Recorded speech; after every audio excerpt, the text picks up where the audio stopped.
Hello दोस्तों, स्वागत है आपका आपके अपने YouTube चैनल मैथ्स मास्टर में। तो दोस्तों आज हमारा टॉपिक रहेगा क्लास 8 का चैप्टर फर्स्ट रैशनल नंबर। लेकिन वीडियो के लास्ट में आज हम डिक्लेयर करेंगे अपने विजेता का नाम। लास्ट वीडियो में जिसने इनाम जीता है उस विजेता का नाम डिक्लेयर होगा और उसके साथ साथ पूछेंगे एक आसान सा सवाल जिसका अगर आप देते हो सही जवाब तो आपका नाम आएगा हमारे इस YouTube चैनल पे और आपका गिफ्ट जाएगा सीधा आपके घर। तो बने रहिए हमारे साथ। Without wasting time let's start. Subscribe now and press the bell icon. Never miss an update. तो समझते हैं नंबर सिस्टम में होता क्या है, नंबरों का खेल। और उस नंबर सिस्टम में सबसे पहले हमारे पास आते हैं नेचुरल नंबर। सबसे नंबर 1 पे मेरे पास आते हैं नेचुरल नंबर। देखिए नेचुरल नंबर क्या होते हैं। नेचुरल यानी कि इनको प्राकृतिक संख्याएं बोलते हैं, जो प्रकृति में चीजें हैं। जैसे पेड़ पौधे, आप पेड़ पौधों को जाओगे काउंट करोगे, कैसे करोगे 1 2 3 4, वो ही नेचुरल नंबर होंगे हमारे पास 1 2 3 4। और जहां तक भी गिनती आती है, जहां तक भी गिनती जाती है 1 2 3 4 वो नेचुरल नंबर होंगे, क्योंकि प्रकृति ने यही चीजें हमें दी हैं। उसके बाद हम बात करते हैं नेचुरल नंबर से थोड़ा सा आगे बढ़ते हैं तो मेरे पास आता है होल नंबर। होल नंबर में क्या रहेगा, इन नंबर को पूरा कर दो। पूरा इसमें अभी कंप्लीट नहीं हुए, जीरो नहीं है। हर एक चीज की तो भारत ने खोज की है, अपने यहाँ की खोज है जीरो की खोज, इसको इसमें साथ जोड़ दो। 0 1 2 3 4 यहां तक भी नंबर जा रहे हैं, वो हमारा हो गया जी होल नंबर। होल नंबर के बाद उसके बाद हम जाते हैं इंटीजर्स पे। इंटीजर्स क्या होते हैं, ध्यान से समझना। इसमें नेचुरल नंबर प्राकृतिक संख्याएं, होल नंबर यानी कि पूर्ण संख्याएं। संख्याओं को हमने पूरा किया, जीरो लगाया उसके अंदर, क्योंकि ऐसे तो संख्याएं 9 पे जाकर रुक जानी थी। तो जीरो को जैसे ही खोज हुई तो जीरो इसमें जुड़ा है। अब मेरे पास बना होल नंबर। उसके बाद इंटीजर्स। इंटीजर्स क्या रहेगा, देखिए जीरो से आगे की संख्याएं मुझे पता चल गया 1 2 3 4 ऐसे, जीरो को भी पता चल गया मुझे। लेकिन एक समस्या खड़ी हुई, जैसे यहां तक खोज हुई तो एक समस्या खड़ी हुई। सपोज करो एक दुकानदार है, उसने कोई चीज बेची और किसी से सामान, किसी से पैसे लिए 2 रुपए, और वो क्या कहता है 2 रुपए लिए। उसके बाद वो कहता है किसी को दे दिए 2 रुपए, तो 2 रुपए दिए। वो अपने बही खाते में इस तरह से लिखना शुरू किया उसने। सपोज करो उसने ऐसे लिखना शुरू किया कि मैंने 2 रुपए लिए, 2 रुपए दिए, 2 रुपए लिए, 2 रुपए दिए। इस तरह से हिसाब लगाना शुरू किया और लास्ट में, मतलब दिन के लास्ट में जब उसने हिसाब लगाया जोड़ा तो उसको कंफ्यूजन हुई। वो सोचता है कि 2 रुपए लिए मैंने लिए या कस्टमर ने लिए, कहीं ना कहीं कंफ्यूज हुआ। वहां पर जुड़ पड़ी कुछ सिंबल्स की, कुछ चिन्ह की, कुछ साइन की, और वो साइन थे पॉजिटिव और नेगेटिव। उसने क्या किया, उसने कहा अगर मेरे पास 2 रुपए आए हैं तो मैं प्लस के 2 लिखूंगा और गए तो माइनस के 2। ऐसे बिल्कुल क्लियर हो जाते हैं। तो ये जो चिन्ह होते हैं पॉजिटिव नेगेटिव, इनकी खोज हुई। यानी कि पॉजिटिव चीजें तो पहले थी, नेगेटिव की खोज हुई। मतलब एक नई दुनिया, एक दुनिया ये बसी हुई थी जीरो से राइट साइड में, एक नई दुनिया बसी फिर जो किसकी लेफ्ट साइड में जाती है। उसमें क्या हुआ, माइनस भी जुड़ गया। यानी कि इंटीजर्स मुझे क्या कहता है, इंटीजर्स वो संख्याएं होंगी जिसमें जीरो तो होगी, पॉजिटिव भी होंगी और वो साथ साथ नेगेटिव संख्याएं भी होंगी। ये हमारा इंटीजर्स हो गया। चलिए इससे थोड़ा आगे बढ़ते हैं। इंटीजर से जो है ना हम थोड़ा सा आगे आते हैं और उसके बाद मेरे पास आता है रैशनल नंबर, जो हमारे चैप्टर का नाम है रैशनल नंबर। अब इस रैशनल नंबर को समझना पड़ेगा। रैशनल नंबर होता क्या है, a number which we can represent in the form of p by q, जहां पर p and q are integers रहेंगे एंड एक कंडीशन लगी हुई है q is not equal to 0। देखिए ध्यान से देखिए, रैशनल नंबर क्या होता है। रैशनल नंबर क्या होता है, एक ऐसा नंबर जहां जिसको हम रिप्रेजेंट कर सकते हैं p बाई क्यू की फॉर्म में, मतलब अपॉन में लिख सकते हैं। जैसे ये लिख दिया मैंने 1/2, 2/3, 3/4। एक ऐसा नंबर जिसमें p और q दो चीजें होंगी, उनको अपॉन में लिख सकते हैं। दोनों के दोनों इंटीजर्स होंगे। इंटीजर्स मतलब कि ये वाली चीजें होंगी, यानी कि माइनस का लगा लो चाहे कोई प्लस का लगा लो, होंगे इंटीजर्स। लेकिन एक कंडीशन मेरे साथ जुड़ी है कि q is not equal to 0, मतलब नीचे वाली चीज कभी भी जीरो नहीं हो सकती। बस इस कंडीशन का ध्यान रखना, क्योंकि अगर ये जीरो आ गई तो ये इन्फिनिटी मतलब नो डिफाइन आएगा, तो नीचे कभी भी जीरो नहीं होगा। बिल्कुल सिंपल सी चीज थी। रैशनल नंबर चैप्टर का हमें मीनिंग पता चल गया। चैप्टर क्या कहते हैं, चैप्टर में क्या आएंगे मेरे पास, कुछ ऐसी संख्याएं, कुछ ऐसे नंबर्स आएंगे जिनको हम अपोन में लिख सकते हैं, वो इंटीजर्स होंगे और नीचे कभी भी जीरो नहीं होगा। ये थी चैप्टर की थोड़ी सी इंट्रोडक्शन। चलिए एक्सरसाइज में फर्स्ट क्वेश्चन को देख लेते हैं। यही क्वेश्चन आपके लिए मेन रहेगा, इसी को ध्यान से समझना है। यहीं अटकते हैं बच्चे बार बार। क्या कहते हैं, यूजिंग अप्रोप्रिएट प्रॉपर्टीज फाइंड, इसकी वैल्यू फाइंड करनी है, लेकिन अप्रोप्रिएट प्रॉपर्टीज का यूज करना है। कुछ प्रॉपर्टीज आएंगे बीच में, साथ साथ एक्सप्लेन करता चलूंगा। बिना प्रॉपर्टीज के हम इसको आसानी से काट पीट के इसको सॉल्व कर सकते हैं, लेकिन प्रॉपर्टीज का यूज करना है तो उसी के अकॉर्डिंग चलेंगे। देखना ध्यान से क्या कहते हैं। चलिए इसमें सबसे पहले क्या कहता है, ये मेरे पास एक टर्म रहेगी क्योंकि मल्टीप्लाई में है, ये एक टर्म बनी। उसके बाद ये दूसरी टर्म, प्लस माइनस से टर्म्स अलग हो जाती हैं। ये बनी इसकी दूसरी टर्म और ये बनी इसकी तीसरी टर्म, क्योंकि ये भी मल्टीप्लाई में, मल्टीप्लाई करके एक चीज़ बना सकते हैं हम, लेकिन ये अलग रहेगा। ये यानी कि मेरे पास तीन टर्म्स आ गई इसके अंदर। अब ध्यान से देखना इस क्वेश्चन को कैसे करेंगे, मेन क्वेश्चन यही रहेगा, आगे बिल्कुल आसान आने वाले हैं। इसमें हमने क्या करना है, इन तीन टर्म्स में से देखना है कि क्या कोई चीज़ हमारे पास सेम बनती है जिसको मैं कॉमन ले सकूं। जैसे 2/3 यहाँ कहीं है, 2/3 नहीं है। 3/5 इधर कहीं है, बिल्कुल यहाँ मिलेगा मैं 3/5। ये 3/5, ये 3/5 दोनों जगह है, इस टर्म में दोनों जगह है। यानी कि इन दोनों को अगर मैं इकट्ठे लिखूं तो 3/5 को बाहर ले सकता हूं, कॉमन निकाल सकता हूं। तो चलिए मैं पहले क्या करता हूं, इस टर्म को उठा के इसके पास ले आता हूं, यानी कि क्रम विनिमयता, जिसको हिंदी में कहेंगे क्रम विनिमयता। क्रम को चेंज कर देना है, ऑर्डर को चेंज कर देना है, और इंग्लिश में कहेंगे इसको कॉम्यूटेटिव प्रॉपर्टी। इंग्लिश में क्या कहेंगे, कॉम्यूटेटिव। लिख लेता हूं यहाँ पर, रीजन मुझे देना पड़ेगा, प्रॉपर्टीज का यूज करता हूं। कॉम्यूटेटिव प्रॉपर्टी, कम्यूटेटिव प्रॉपर्टी क्या कहती है कि क्रम विनिमयता मतलब क्रम को चेंज करना है, ऑर्डर को चेंज करना है, आगे पीछे लिखना है। मतलब ये प्रॉपर्टी मुझे कहती है कि अगर दो चीजें हों तो उनको मैं आगे पीछे करके लिख सकता हूँ, रहेगी वही। जैसे एक में अगर दो जोड़ूं और दो में एक जोड़ूं रहेगा तीन, आगे पीछे करके लिख सकते हैं, कोई अंतर नहीं रहेगा इसमें। चलिए इसको इसके पास लिख लेता हूँ। पहले तो मेरे पास माइनस का 2/3 इंटू 3/5, ये तो एक स्टेप पहले आ गया मेरे पास। इसको इसके पास ले आता हूँ, क्रम विनिमयता कर दी मैंने, इसके ऑर्डर को चेंज कर दिया। एक प्रॉपर्टी मैंने यहाँ पर यूज कर ली, कम्यूटेटिव प्रॉपर्टी। उसके बाद क्या करता हूँ, अब दूसरी प्रॉपर्टी यूज करूँगा इसके अंदर। मैंने कहा था मैं इन दोनों को नज़दीक लेके आया हूँ। क्यों लेके आया हूँ, क्योंकि 3/5 को कॉमन लूंगा, 3/5 को कॉमन लूंगा। अब मेरे पास आएगी डिस्ट्रीब्यूटिव प्रॉपर्टी। क्या कहूँगा, क्या होती है प्रॉपर्टी, इसको भी ध्यान से देख लो। डिस्ट्रीब्यूटिव प्रॉपर्टी ये कहती है कि अगर मेरे पास कुछ इस तरह से चीजें हैं तो मैं इसको आगे आगे डिस्ट्रीब्यूट कर दूंगा, यानी कि वितरण कर दूंगा। वितरण का गुण होगा ये, ए बी इसके साथ भी चला जाएगा और ए सी इसके साथ भी चला जाएगा। ये चीजें कुछ ना कुछ ऐसे ही लिखी हुई हैं, वो ए को कॉमन लेके ऐसे बनाना है। यानी कि कॉमन कौन सी चीज आनी थी जिसके लिए हमने इनको नजदीक लेके आए, 3/5। माइनस भी है, माइनस भी कॉमन आ सकता है। माइनस का 3/5 मैंने लिया कॉमन। उसके बाद क्या रहेगा, यहाँ से बचा सिर्फ 2/3, क्योंकि माइनस भी कॉमन आ चुका है और 3/5 भी कॉमन आ चुका है। यहाँ आप इस वाली टर्म में आ जाओ, इसमें क्या है, माइनस बाहर है, 3/5 भी बाहर है, बचा कितना, अब माइनस कॉमन आ गया तो बचेगा प्लस का, और 1/6 और प्लस के 5/2। ध्यान से देखना, यही मेन चीज समझने वाली चीज थी हमारे पास। क्या था कि उसने कहा कि प्रॉपर्टीज का यूज करना, मैंने दो प्रॉपर्टीज इसमें यूज कर ली है। अगला क्वेश्चन बिल्कुल सेम एज इट इज रहेगा। सबसे पहले मैंने देखा इसमें 3 स्टेप बने हुए हैं। 3 स्टेप में से कोई चीज ऐसी है जो कॉमन आती है, नजदीक करके लिख लिया मैंने इनको, क्रम को विनिमयता कर दी, मैंने इनको नजदीक लिया, यानी कि कम्यूटेटिव प्रॉपर्टी का यूज किया। उसके बाद उनमें से कुछ कॉमन आना था, कॉमन निकाल दी, यानी कि डिस्ट्रीब्यूटिव प्रॉपर्टी वितरण गुण का भी मैंने इसके जो अंदर यूज कर लिया। बस अब क्या करना है, इसको सिंप्लीफाई करना है। जो ब्रैकेट की चीज़ है वो पहले सिंप्लीफाई करते हैं, बोर्ड मास का फॉर्मूला हमें आता है, ब्रैकेट की चीज़ को सॉल्व करते हैं। यहाँ भी कहीं ना कहीं मल्टीप्लिकेशन वाली चीज़ में बोर्ड मास को ही ध्यान रखना है। अब देखो 3 और 6 कभी भी अपोन में चीज़ें आती हैं, प्लस हो या माइनस हो, तो उसके बाद हम क्या करते हैं, एलसीएम ही लेते हैं।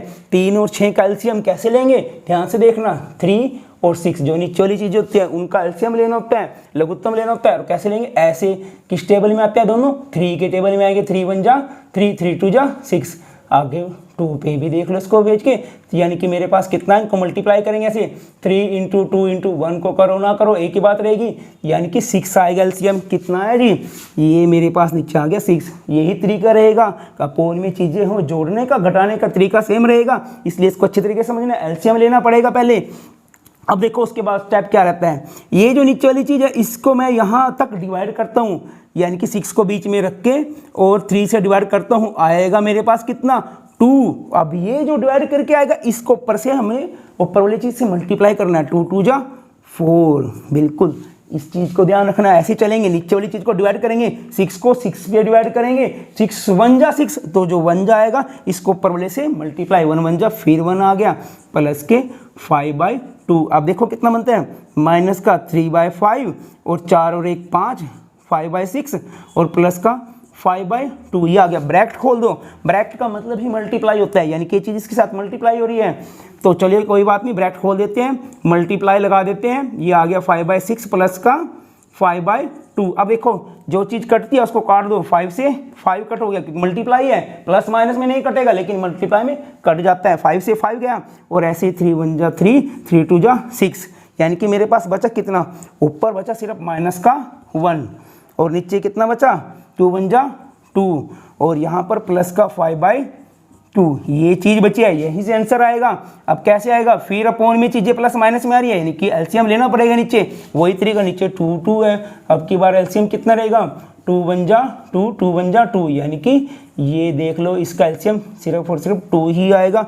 2 एलसीएम आ गया जी, इसको करना है इससे डिवाइड, कितने पे जाएगा 2 1 जा पे जाएगा, उस 1 जा को 1 को करना ऊपर से मल्टीप्लाई, तो यही चीज़ आएगी। ऐसे इसको करेंगे इससे डिवाइड, 2 1 जा 2, फिर वो 1 को ऊपर वाले से मल्टीप्लाई, यानी कि 5। अब देखो यहाँ से क्या होता है, 5 जमा किया, 1 घट गया, 5 में से 1 घट गया, यानी कि मेरे पास बचे 4 और नीचे कितना बचा था 2, काट दो, 2 एकम 2, 2 दूनी 4, चलिए 2 इसका आंसर रहेगा। बिल्कुल सिंपल सा क्वेश्चन था, दोबारा समझ लेते हैं क्या करते हैं।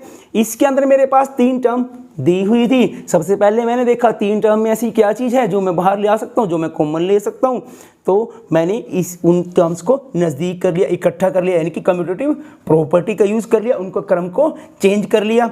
तो जैसे ही मेरे पास आई मैंने फिर कॉमन ले लिया, कॉमन लेने का मतलब है डिस्ट्रीब्यूटिव प्रॉपर्टी का यूज़ कर लिया, डिस्ट्रीब्यूटिव प्रॉपर्टी यही कहती है। उसके बाद इसको सिंप्लीफाई किया, और सिंप्लीफाई करते हुए सिर्फ एक चीज़ ध्यान रखनी है कि प्लस में माइनस में कभी भी अपोन में चीज़ें होगी तो एलसीएम लेके ही जोड़ना घटाना है, सीधा डायरेक्ट नहीं करना है, बच्चे बहुत से गलती कर देते हैं। तो इस तरह से मैंने सम को सोल्व कर लिया, बिल्कुल सिंपल सा क्वेश्चन था। सेकंड पार्ट भी देख लेते हैं, बिल्कुल सेम रहेगा इसके जैसे।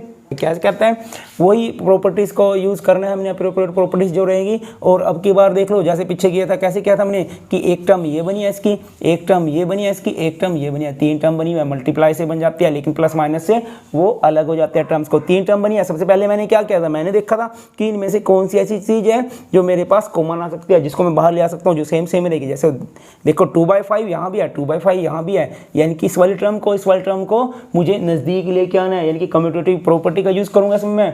कम्यूटेटिव प्रॉपर्टी क्या कहती है, किन्हीं भी 2 चीज़ों के क्रम को हम आगे पीछे कर लेते हैं, यानी कि a + b और b + a एक ही चीज़ होती है, आगे पीछे करके लिख सकते हैं हम। चलिए लिख लेता हूँ इस टर्म को, इसके पास लिख लेता हूँ 2/5 मल्टीप्लाई में माइनस का 3/7 था, इसके पास में मैं उसको ले आता हूँ 1/14 इंटू 2/5 लिख लिया जी मैंने। बाकी को मैं सीरीज लिख देता हूँ 1/6 इंटू 3/2। अब देखो ये क्यों किया है, क्योंकि इसको मैंने 2/5 को कॉमन लेना है, बाहर निकाल देना है, बाहर निकाल देना है, यानी कि कौन सी प्रॉपर्टी का यूज़ होगा,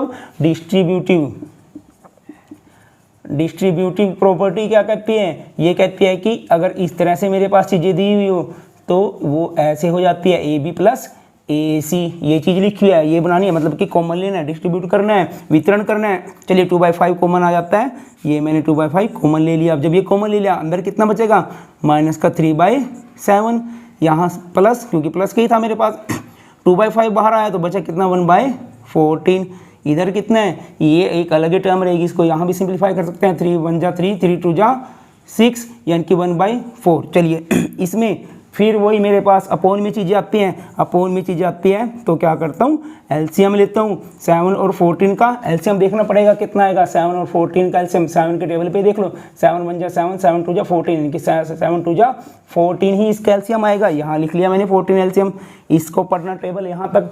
7 2 जा 40 होता है, जो 2 जा होता है वो 3 से मल्टीप्लाई, यानी कि 3 2 जा 6 प्लस 14 1 जा 14 और उस 1 को ऊपर से मल्टीप्लाई, यानी कि आ गया मेरे पास माइनस का 1/4। देखिए कितना बनता है 2/5 और ये चीज़ मेरे पास ब्रैकेट में है, यानी कि मल्टीप्लाई में है। कितना बनेगा ये बनेगा मेरे पास 6 माइनस का है, 1 प्लस का है, तो माइनस के 5/14 रहेगा।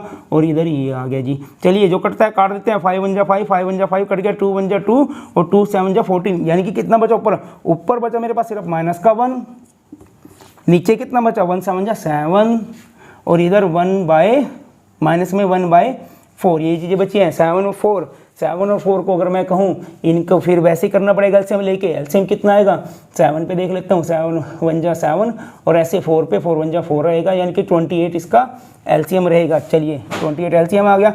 अब इसको देखो डिवाइड करके, 7 4 जा 28 और 4 1 जा 4 माइनस का 4 7 जा 28 और 7 1 जा 7, तो ये आ गया जी माइनस का 11/28। बिल्कुल सिंपल सा क्वेश्चन था, कुछ नहीं किया, वैसे ही क्या है 3 टर्म्स मेरे पास बनी हुई थी, उसमें से जो लगता है जिसमें से कॉमन आएगा उस टर्म्स को मैं नज़दीक ले आया, नज़दीक ले आने को कॉम्यूटेटिव प्रॉपर्टी का मैंने यूज़ कर लिया। उसके बाद जो चीज़ कॉमन आ सकती थी कॉमन ले आया, यानी कि डिस्ट्रीब्यूटिव प्रॉपर्टी का यूज़ कर लिया। प्रॉपर्टीज़ का यूज़ करके सोल्व करना था, वैसे भी हो जाता है, लेकिन हमने प्रॉपर्टीज़ का यूज़ करके सोल्व किया। बस ध्यान रखना अपोन में चीज़ें जब आएंगी प्लस माइनस तो एलसीएम लेके सोल्व करेंगे। 2 क्वेश्चन मेरे पास आते हैं, एक एडिटिव इनवर्स, एक मल्टीप्लिकेटिव इनवर्स। 100% एग्जाम में एक आना ही होता है, एग्जाम पॉइंट ऑफ व्यू से मोस्ट इंपॉर्टेंट क्वेश्चन है, ध्यान से समझना होता क्या है इनमें। जब मैं बात करूं एडिटिव इनवर्स की, तो एडिटिव इनवर्स ये क्या होता है इसको समझ लो पहले, क्वेश्चन आसानी से हो जाएगा। एडिटिव इनवर्स का मतलब है कि किसी चीज में ऐसा क्या जोड़ा जाए कि रिजल्ट 0 आए, आंसर 0 बन जाए, यानी कि कोई एक चीज में ऐसा क्या जोड़ू, जैसे मेरे पास ये है एक चीज और इसमें ऐसा क्या जोड़ू, ये मैंने प्लस का निशान लगा दिया, यहाँ क्या आएगा, इसमें क्या जोड़ू कि रिजल्ट 0 आ जाए। सपोज करो यहाँ मेरे पास माइनस का 3 लिखा हुआ था, तो इसमें ऐसा क्या जोड़ दूं कि 0 बन जाए। अब हमें देखना है कि -3 में अगर मैं 3 जोड़ देता हूँ प्लस का तो 0 बन जाता है, यही एडिटिव इनवर्स रहेगा। -3 का एडिटिव इनवर्स रहेगा प्लस के 3, और अगर यहाँ मेरे पास होता प्लस के 3 तो इसमें कैसा क्या जोड़ूं, यहाँ पर क्या लिखूं कि 0 बन जाए। तो अब की बार प्लस का 3 करूं तो 6 बनेगा, यानी कि अब की बार माइनस का 3 जोड़ना पड़ेगा। यानी कि मुझे सिंपल सी बात समझ में आई, एडिटिव इनवर्स ये कहता है कि माइनस वाली चीज को प्लस में बना दो, प्लस वाली चीज को माइनस में बना दो, खेल खत्म।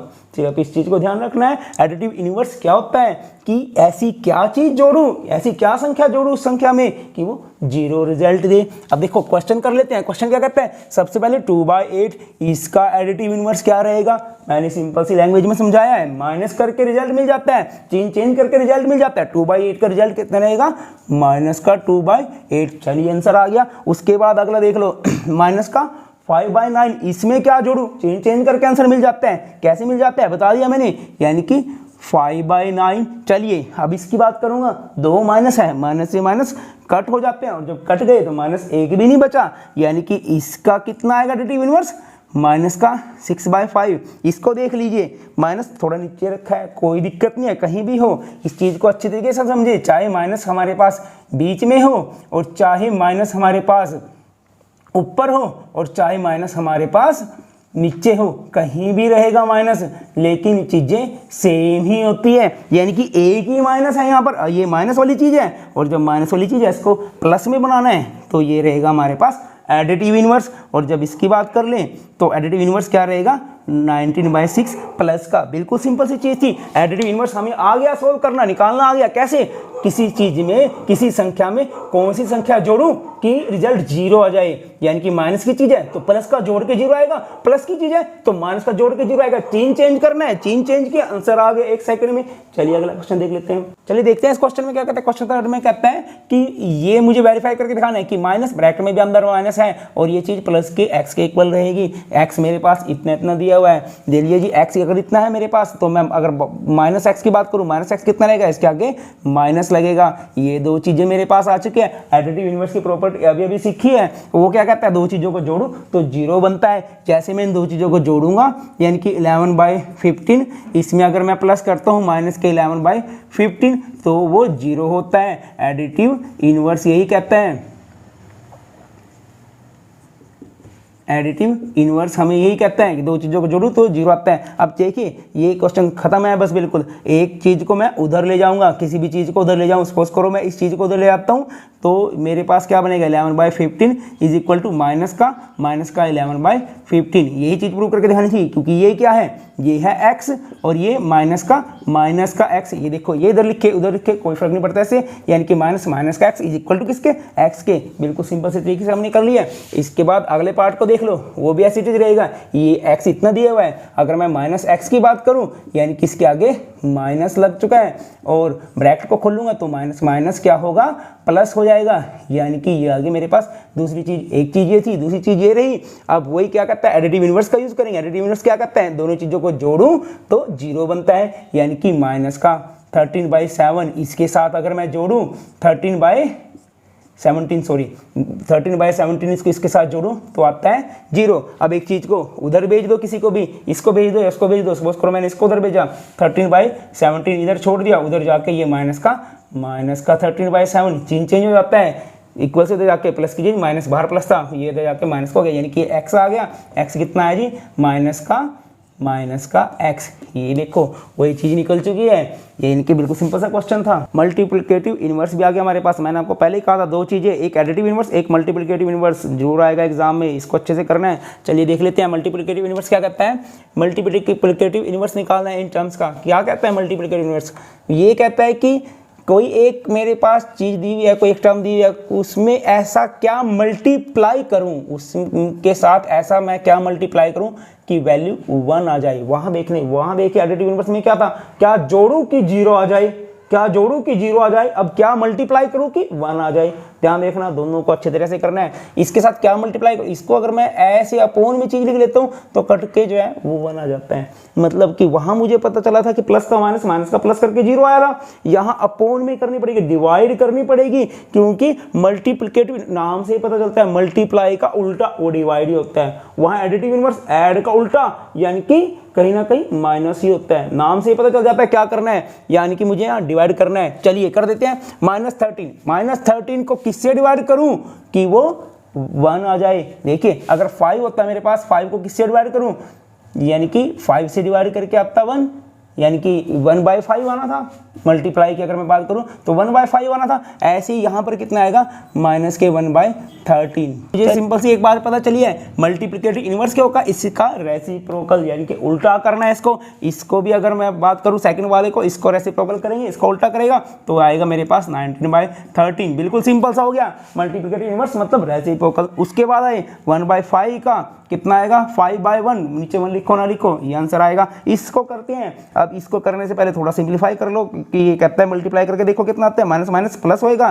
5 3 जा 15, 8 7 दा 56, ये आ गया मेरे पास। इसका रेसिप्रोकल कितना रहेगा, यानी कि 56/15 ये आ गया जी। उसके बाद यहाँ जाते हैं माइनस माइनस प्लस, प्लस का हो गया 2/5 और इसके रेसिप्रोकल की अगर मैं बात करूं तो आएगा 5/2। अब आ जाते हैं -1 का रेसिप्रोकल कितना रहेगा, ये ही रहेगा -1 का, यानी कि -1 ही रहेगा। तो बिल्कुल सिंपल सी चीज़ें थी मेरे पास। दो चीज़ें थी, एक था एडिटिव इनवर्स मतलब क्या जोड़ूं कि 0 आ जाए, और दूसरा था मल्टीप्लिकेटिव इनवर्स यानी कि क्या मल्टीप्लाई करूं कि 1 आ जाए। एक तरह से रेसिप्रोकल, दोनों चीज़ें आ गया हमारे पास। तो दोस्तों अब वो टाइम आ चुका है जब आपको आज के विनर के बारे में बताया जाए। तो आज का हमारा विनर है मिस्टर विक्रम सिंह, जिन्होंने जीता है एक शानदार इनाम। ये है मिस्टर विक्रम सिंह फ्रॉम भिवानी। तो बहुत बहुत मुबारक मिस्टर विक्रम सिंह, आपने जीता है आज का इनाम। तो दोस्तों अब आ गया आज का सवाल, ध्यान से देखना क्या रहेगा। ये क्वेश्चन है हमारे पास 9 27 81, फिलिंग द ब्लैंक बीच में आता है। उसके बाद कहता है 729, यानी कि एक टर्म मिस है यहाँ पर वो मिसिंग टर्म फाइंड आउट करनी है। तो दोस्तों जो देगा इसका सही जवाब, उसका नाम आएगा हमारे यूट्यूब चैनल पर और उसका नाम जाएगा सीधा उसके घर। तो दोस्तों आपको करना क्या है, आपको सिर्फ इतना करना है, इस क्वेश्चन का सही आंसर और अपना नाम, अपना गांव या शहर का नाम हमें इस नंबर पर व्हाट्सअप कर देना है और उसके बाद वो विनर आप भी हो सकते हो। तो जल्द से जल्द कीजिए, देखते हैं कौन जीतता है सही नाम। आज के लिए इतना ही, नेक्स्ट वीडियो में फिर मुलाकात होगी, तब तक के लिए have a nice time, good bye, thank you.